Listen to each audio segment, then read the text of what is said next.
Israel अभी greater Israel बन रहा है, अपना देश की सीमा निर्धारित नहीं किया है। एक टेक्नोलॉजी में एडवांस हो गया, एक पढ़ने में एडवांस हो गया, और एक बिरयानी, कबाब, स्टू, मटन, इस सब में भी एडवांस हो गया। लोग सब हो गए। मुसलमान सब का खाना देखिएगा ना, अव्वल दर्जा का रहेगा। पढ़ाई में और टेक्नोलॉजी में पता नहीं खाना कहाँ चल जाता है। इन लोग को धो देता है इजराइल बढ़िया से। टेक्नोलॉजी में सबसे आगे कौन है? इजराइल।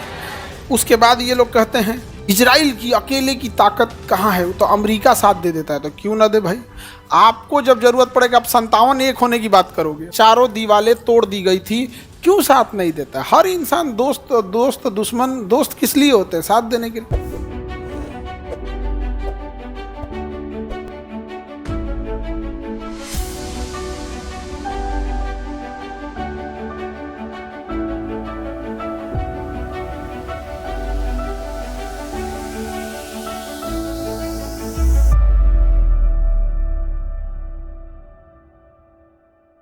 इजराइल की राजधानी जेरूसलम है। हाइफा और तेल अवीव इसके बड़े शहर है। इजराइल अभी ग्रेटर इजराइल बन रहा है, अपना देश की सीमा निर्धारित नहीं किया है। यहूदी देश यहाँ पे रहते हैं। यहूदियों का पूजा स्थल सिनेगाग कहलाता है।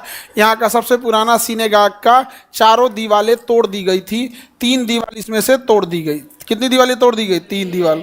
केवल पश्चिम साइड की दीवार बची थी, इसलिए उसका नाम हो गया वेस्टर्न वॉल। तो वेस्टर्न वॉल को ही हम लोग सबसे पुराना सिनेगाग मानते हैं। यहूदियों का पूजा स्थल क्या होता है? सिनेगाग। यहूदियों का पूजा स्थल सिनेगाग।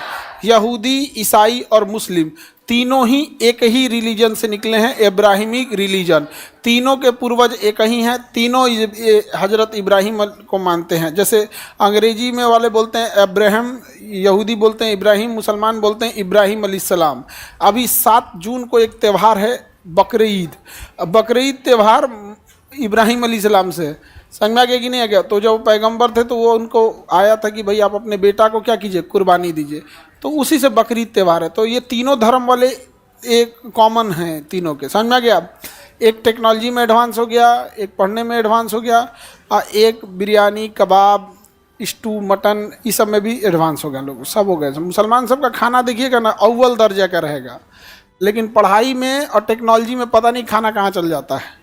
बहुत पिछड़ गए, बहुत। और पिछड़ेपन का नतीजा ये होता है कि अगर आपके पास नॉलेज की कमी रहेगी ना, और कोई आपको बोलेगा तो आपको गुस्सा फटाक से आ जाएगा। आप मुसलमानों को एक बार अगर जाके बोल दीजिएगा एजुकेशन, तालीम, इतने, तो भाषण देने लगेगा आपको, चुपचाप साइड हो जाइएगा। बहुत दिक्कत हो जाता है सब में। तो इन लोग को धो देता है इजराइल बढ़िया से। टेक्नोलॉजी में सबसे आगे कौन है? इजराइल। उसके बाद ये लोग कहते हैं कि इजराइल की अकेले की ताकत कहाँ है, तो अमेरिका साथ दे देता है। तो क्यों ना दे भाई? आपको जब जरूरत पड़ेगा आप 57 एक होने की बात करोगे। क्यों साथ नहीं देता? हर इंसान दोस्त दुश्मन, दोस्त किस लिए होते हैं? साथ देने के लिए। आप सोचिए, आपका कोई साथ देने वाला है?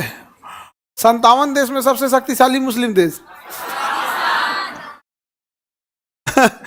पाकिस्तान। सबसे 57 में सबसे पावरफुल है पाकिस्तान। जॉर्डन में राजा रहते हैं। जॉर्डन में क्या रहते हैं? राजा।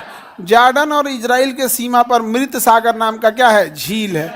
जॉर्डन समुद्र के किनारे है, जरा देख के बताइए तो। महज 26 किलोमीटर समुद्र है उसका। जॉर्डन समुद्र के किनारे है। पूरे मिडिल ईस्ट में सबसे छोटी समुद्री सीमा जॉर्डन की है, महज 26 किलोमीटर। केवल कितने किलोमीटर?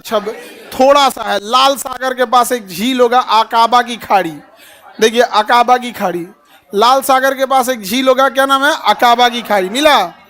तो बताइए, मिडिल ईस्ट में सबसे छोटी समुद्री सीमा जॉर्डन की। जॉर्डन में राजा रहते हैं, जॉर्डन के राजा। अभी सऊदी अरब के दुबई की राजकुमारी की विवाह जॉर्डन के राजा से हुआ था। तो ये सब घर द्वार, राजा रानी, ये सब का विवाह होते रहता है। आगे बढ़े। बाकी अरब में तेल है, भरपूर है, गैस भरपूर भरा हुआ है, जनसंख्या है नहीं, कोई दिक्कत। और सोने का विशाल भंडार है, सोना का। सोना बताइए, हम लोग के यहाँ जमीन खोदिए दारू का बोतल निकले, यहाँ पे क्या है? सोना। दुनिया में सोना का भी डिमांड भरपूर है। कितना महंगा हो गया सोना। पेट्रोलियम के बिना कुछ चल नहीं सकता है।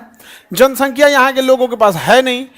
अब यहाँ पे ना सरकार को लगा कि पेट्रोल खत्म हो जाएगा, सोना खत्म हो जाएगा, तो हमारी जनसंख्या क्या करेगी? तो इन्होंने कहा कि भाई अब अपनी जनसंख्या को भी काम सिखाओ।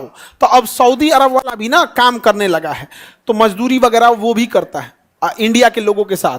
कार से आता है मजदूरी करने। वहां भीख मांगने आता है ऐसे 4 व्हीलर से। सऊदी अरब में भीख मांगने आता है ऐसे 4 व्हीलर से। सऊदी अरब में जाके 4 करोड़ की गाड़ी है, रोल्स रॉय भाड़ा पे चलती है, टैक्सी में चलाता है, हाथ दे के रोकवाता है, टैक्सी यस सर, कहाँ चलना है। जनसंख्या ही नहीं है वहां पे, तो ये प्रॉब्लम है। आज भी हम लोग की इकोनॉमी बहुत बड़ी है, बट प्रॉब्लम क्या है, जनसंख्या। जनसंख्या में भी क्या है, अब जो पैसा है वो डेवलपमेंट में खर्च होना चाहिए, तो चावल भात दाल गेहूं बांटने में खर्च हो जाता है। तो ये बहुत बड़ा समस्या है यहाँ पे। और उन लोगों के पास सोचिए, हम लोग के पास तो लाख संसाधन है, पानी है, खेती है, हर टाइप का मौसम है। अब कल्पना करो अरब वालों को क्या बीतता होगा, खाली रेगिस्तान है बस। अब लेकिन जनसंख्या कम है, अब वो लोग बकरी पालता है, लोग खाने के लिए ऊँट पालता है, तो इंडिया से लेबर बुलाता है, वैकेंसी निकलती है, मजरे में जॉब करोगे, सऊदी अरब में बकरी चराओगे, ऊँट चराओगे, तनख्वाह देता है 30-35 हज़ार। यहाँ से जाएंगे तो वहाँ 30-35 हज़ार नहीं देता है, वहाँ देगा आपको 1200 रुपया, 800 रुपया। यहाँ आने के बाद 30-35 हज़ार हो जाता है। हाँ रियाल देता है, यहाँ आने के बाद हो जाता है, तो ज़्यादा पैसा नहीं देता है, लेकिन यह देता। अब आप वहाँ बकरी चराइए, ऊँट चराइए, मेसन लाइन का काम करना है तो जोड़ाई वगैरह कीजिए, वेल्डिंग कीजिए, क्योंकि जनसंख्या है नहीं।